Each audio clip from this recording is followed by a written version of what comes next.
Nagkatagpo sa kalsada sina Tanggol at Fatima. Nagulat si Tanggol kung bakit naroon si Fatima, kaya agad niya itong tinutukan ng baril. Pinilit niya itong umamin kung sino ang pumatay kay David. Takot na takot at umiiyak si Fatima. Agad niyang inamin na si Miguelito ang may kagagawa ng pagpatay kay David. Kala, tinanong ni Don Gustavo ang kasamahan niya tungkol sa resulta ng survey ng halalan. Laking gulat nila nang marinig na mas malaki ang lamang ni Tanggol kay Miguelito. Matapang ang sagot ni Santino.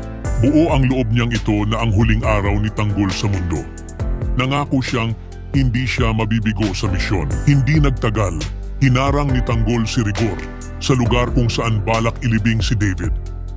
Mabilis niyang tinutukan si Rigor at tinakot na kung hindi ibibigay ang bangkay ni David, mapipilitan siyang gumamit ng dahas. Tumanggi si Rigor na ibigay ang bangkay pero binantaan siya ni Tanggol na mauuna pa siyang ilibing kaysa kay David kung magmamatigas pa siya.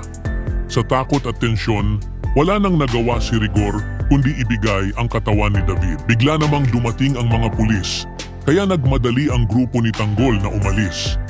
Nakita ni Rigor si Mando at agad niya itong inaya upang habulin sina Tanggol. Habang tumatakas, napansin ni Tanggol na hinahabol sila. Kaya nag-utos siyang maghiwa-hiwalay ng sasakyan upang lituhin ang humahabol.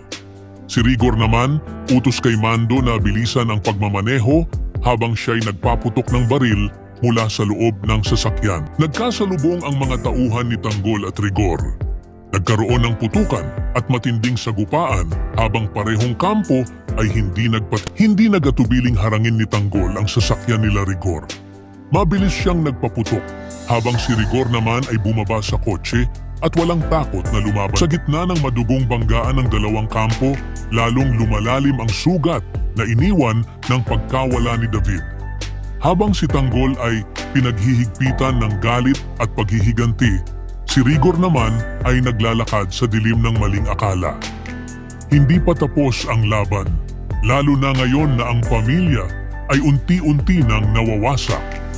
Sa bawat hakbang ng mga karakter, mas umiinit ang tensyon at mas tumitindi ang tanong.